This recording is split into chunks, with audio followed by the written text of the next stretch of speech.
My CEO slammed his fist. The day I unleashed the ultimate power move, the air crackled with tension, thick enough to choke on. You know that feeling when you're standing on the edge of a precipice, heart hammering in your chest?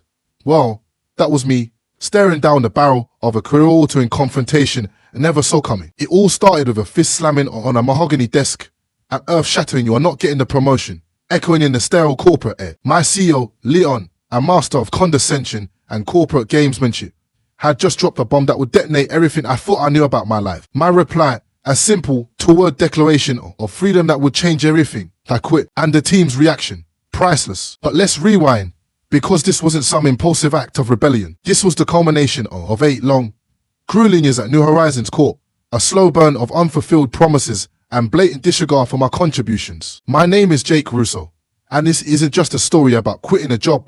It's about waking up to the realization that some people will never acknowledge your worth, no matter how hard you grind. It's about choosing yourself over the soul-crushing weight of corporate indifference. But before you judge, let me paint you the picture of New Horizons, a place where dreams went to die a slow, bureaucratic death. Leon, our CEO, was the embodiment of corporate smugness. If you looked up smug in the dictionary, his picture would be right there, complete with a fake smile and a suit that probably cost more than my mortgage. He loved to remind us plebs just how far below him we were. But for years, I played the game, keeping my head down, grinding away, foolishly believing that if I just worked hard enough, I'd finally get the promotion I deserved. That fateful Tuesday started like any other. Around 10 o'clock, an email popped into my inbox, the subject line screaming promotions announcement.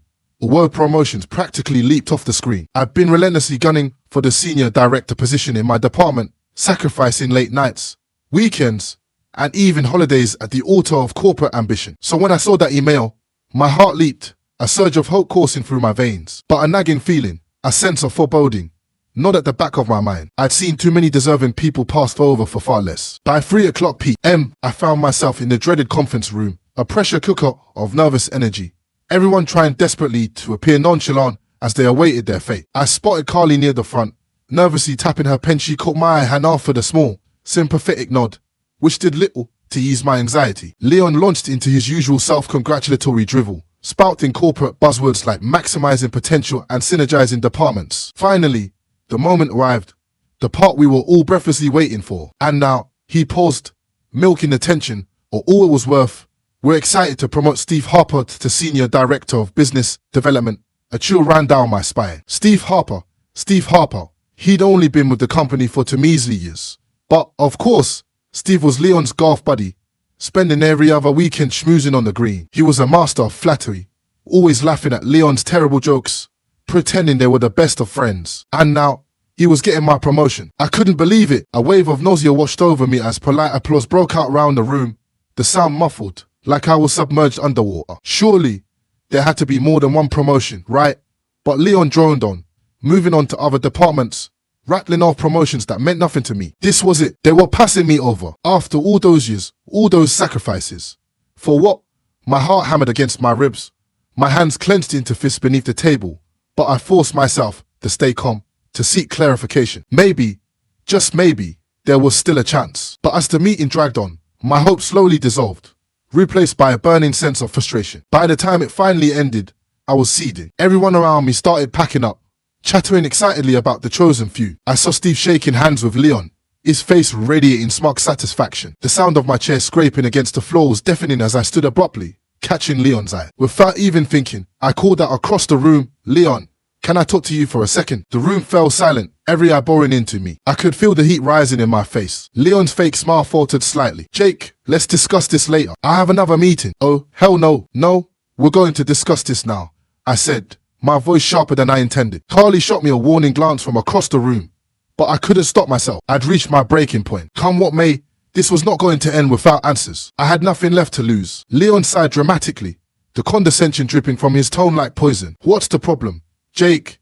he asked, leaning back against his desk, arms crossed. And then, the damn bro, I didn't hold back. "The problem is that I was promised that senior director position. Everyone knows I've been working toward it for years. So, why the hell did Steve get it instead of me?" Leon raised an eyebrow, as if I was asking the most absurd question imaginable. "Steve's been showing a lot of initiative. He's got the right attitude for leadership. You, on the other hand." I cut him off, my voice rising. "What have I done wrong?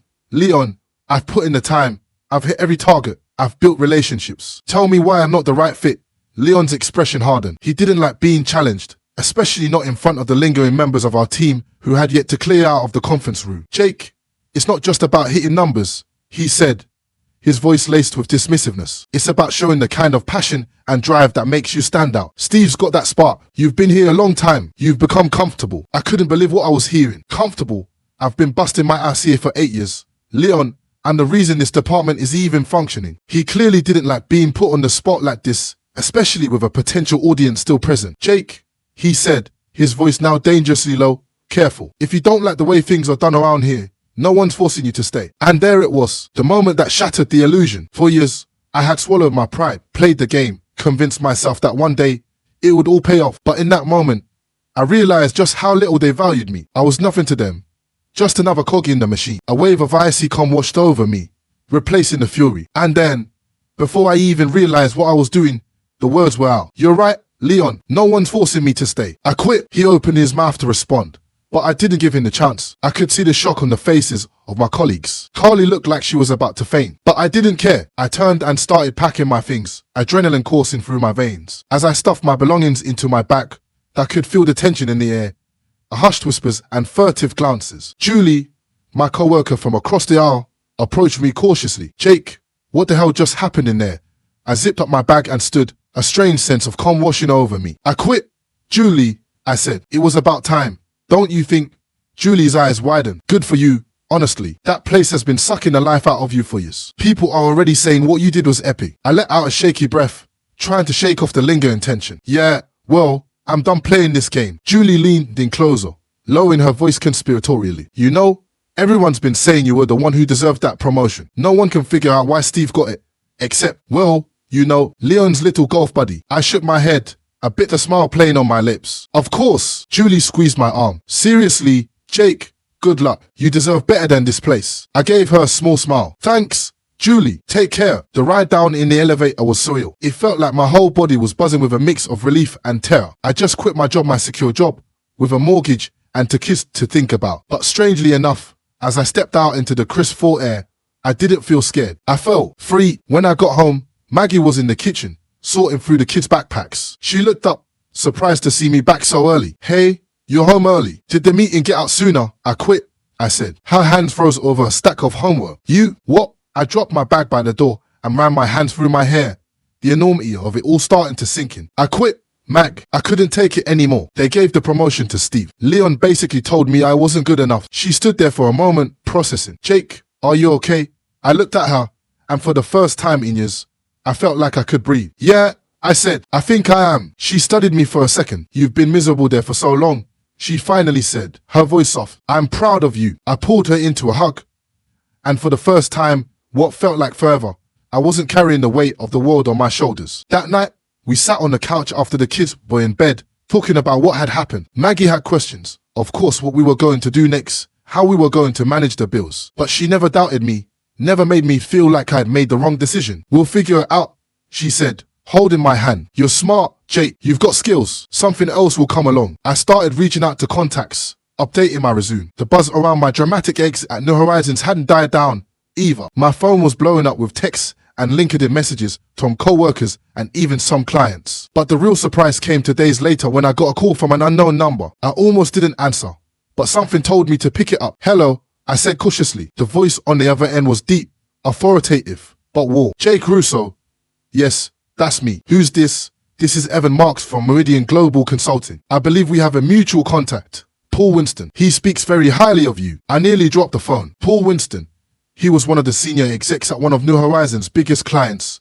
We'd worked together on several projects over the years, but I had no idea he'd be willing to help me out. Oh, yeah, Paul's a great guy. What can I do for you? Evan said smoothly. Paul mentioned that you might be looking for a new opportunity. My heart started racing. What kind of position?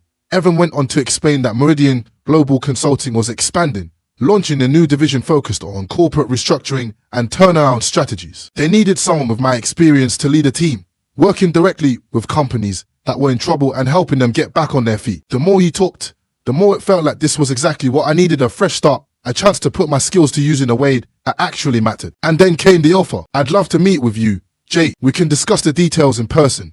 But from what I've heard, you'd be a great fit for this role. I couldn't believe my luck. Yeah, absolutely. I'd love to meet and discuss further. We set up a meeting for later that week, and when I hung up the phone, I just sat there staring at it in disbelief. It had been less than 48 hours since I quit my job, and already something better had fallen into my lap. When I told Maggie, she beamed at me. I told you something would come along. But as thrilled as I was, I couldn't help but wonder what Leon would think when he found out. The thought of him hearing that I'd landed an even better job with better pay and more responsibility was incredibly satisfying. The meeting with Evan was even better than I expected. The offices at Meridian were sleek and modern, with huge windows overlooking the city skyline. Evan was professional but laid back, and he made it clear that they valued autonomy and leadership. After going over the specifics of the role and compensation, I signed the paperwork on the spot. The following Monday, I walked into Meridian and started my new role. It felt surreal, being in a place that actually appreciated my experience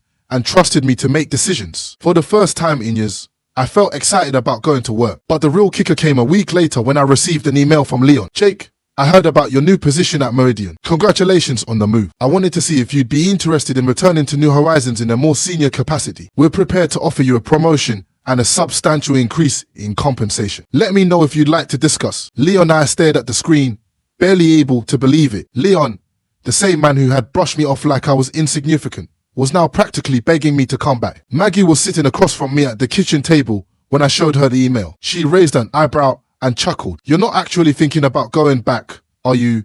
I shook my head, laughing. Absolutely not. I never replied to Leon's email. Instead, I let it sit there in my inbox, unread. The weeks turned into months. I was thriving in my new role, finally being given the responsibility and respect I had always craved. The funniest part, one day, I even ran into Steve at a coffee shop. He looked uncomfortable when he saw me, but I didn't hold any grudges against him. He wasn't the one who had screwed me over. Jake, he said, forcing a smile. I heard about your new job. Sounds like you're doing great. Yeah, things are going well, I replied, keeping it light. He scratched the back of his neck awkwardly. Listen, I know things got weird back at New Horizons with the promotion and everything. I just wanted to say I didn't expect to get it either. I could see the sincerity in his eyes.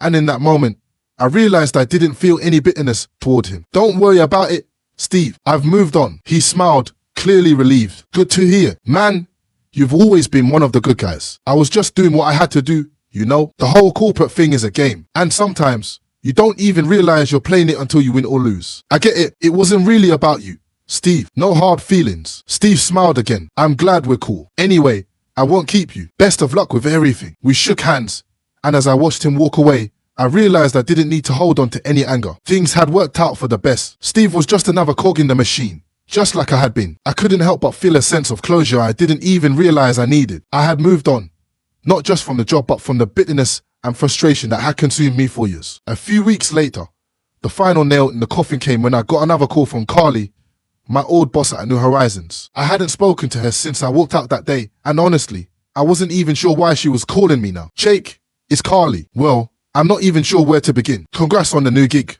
by the way. There was an odd tone to her voice. Thanks, Carly, I replied, unsure of where this was going. What's up? I just wanted to. Well, first, I wanted to apologize. Things didn't go down the way they should have with that promotion, and I'm sorry I couldn't do more. It wasn't entirely my decision. I leaned back in my chair. I get it. The system is what it is. Yeah, but it still sucks. Honestly, things have been a mess here since you left. Steve's struggling in the role.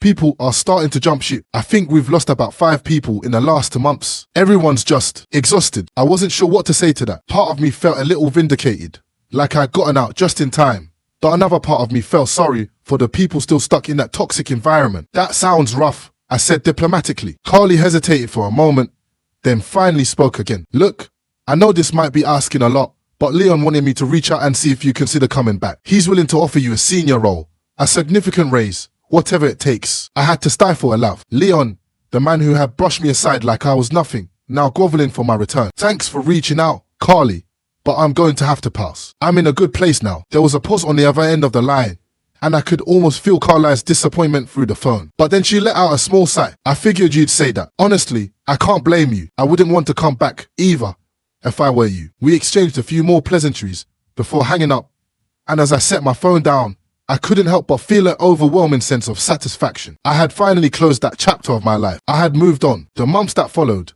life at Meridian only got better. I was thriving in my new role, finally getting the recognition and autonomy I deserved. My contributions were not only welcome but valued, and for the first time in a long time, I felt like I was where I belonged. Maggie was my rock through it all. She had been supportive from day one, even when I had doubts about whether I had made the right decision. With her by my side, I knew we could handle whatever came our way. It wasn't just the job that had changed.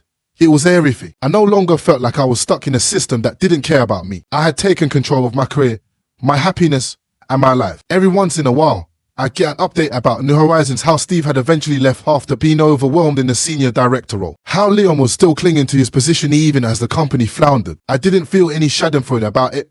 I was just glad I wasn't there anymore. The most surreal moment came at a networking event about 6 months after I started at Meridian. I was chatting with some industry folks and I spotted Leon across the room. He hadn't seen me yet, but I could tell he was scanning the crowd, desperately trying to make connections. A part of me wondered if I should go over and say something, if only for the satisfaction of watching his face when he realized who I was now. But then, I thought better of it. What would be the point? I had already won. So I turned my back and walked away, leaving Leon to his networking. He was no longer a part of my world, and I was perfectly fine with that. Looking back, I realized that quitting that day was the best thing I ever did for myself. It wasn't just about the job or even the money. It was about reclaiming my sense of self-worth. I had spent too many years undervaluing myself, letting other people decide what I was worth. But in the end, I learned that sometimes the most empowering thing you can do is walk away. Choosing to walk away from something that wasn't serving me had ultimately paved the way to true success. And finally, I was both valued and free. I never did reply to Leon's email. And you know what? That was the most satisfying part of all. So, Reddit, after hearing my story, do you think I handled things correctly? Was quitting on the spot the right move? Or should I have tried to play the game a little longer? I'm curious to hear your opinions, your insights, and if you've ever been in a similar situation, what would you have done differently? What are your own experiences in dealing with unfair treatment in the workplace? I'm eager to hear your thoughts and see what advice you might have for someone else in a similar position.